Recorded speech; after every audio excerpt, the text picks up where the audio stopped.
High বন্ধুরা, দিয়া লাইফস্টাইলে সবাইকে ওয়েলকাম। এখন তো প্রচুর গরম পড়েছে আর সামনেই জামাই ষষ্ঠী। আর এই গরমে আমরা তো বাজার থেকে ফুটি সবসময় কিনে খাই। আর এখন যেহেতু আমের সিজন, বাজারে প্রচুর পরিমাণে আম পাওয়া যাচ্ছে, কাঁচা পাকা দুটোই। আর যাদের বাড়ি গাছ আছে তাদের তো কোনো কথাই নেই। আর শ্বশুরমশাই আজকে গাছ থেকে এই পাকা আমগুলো পেড়ে নিয়ে আসলো।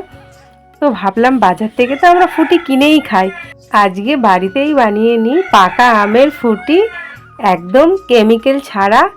আর খেতেও বাজারের থেকে দ্বিগুণ বেশি টেস্টি আর বানানো সহজ।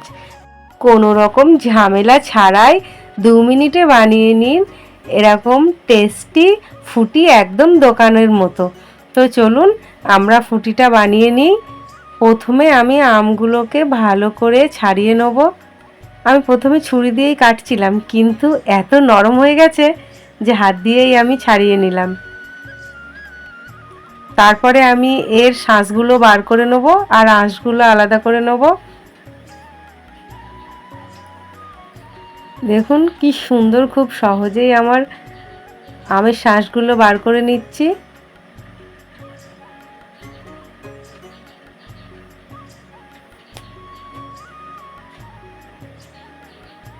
একটা প্রায় হয়ে গেছে। এবার আর একটা আমও আমি নিয়ে নেব।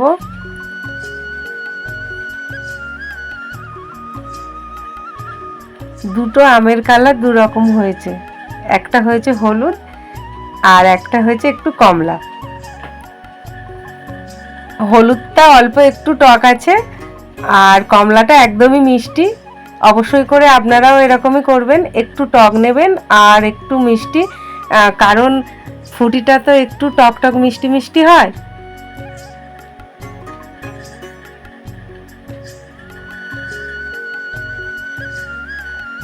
হয়ে গেছে আমার দুটো আমি শাঁস বার করে নিয়েছি। দেখুন দুটো আমের কতটা হয়েছে।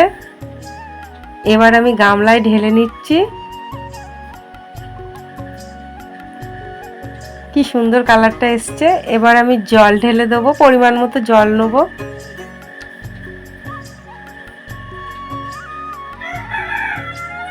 আমি এখানে দুটো আম নিয়েছি আর প্রয়োজন মতো জল নিলাম, কারণ আজকে আমার বাড়ি বেশি লোক নেই, মানাকে দেবো আর আমি খাবো।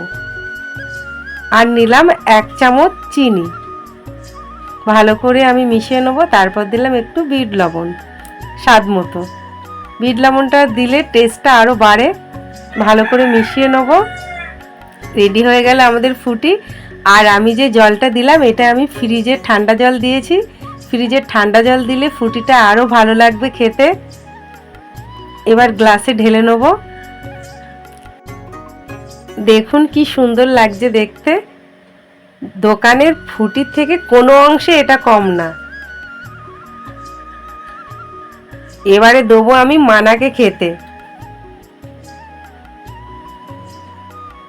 কি সুন্দর চটপট হয়ে গেল ফুটি।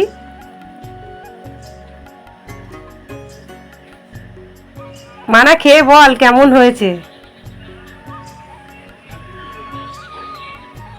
দারুণ।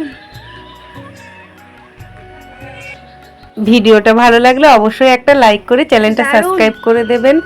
বাই।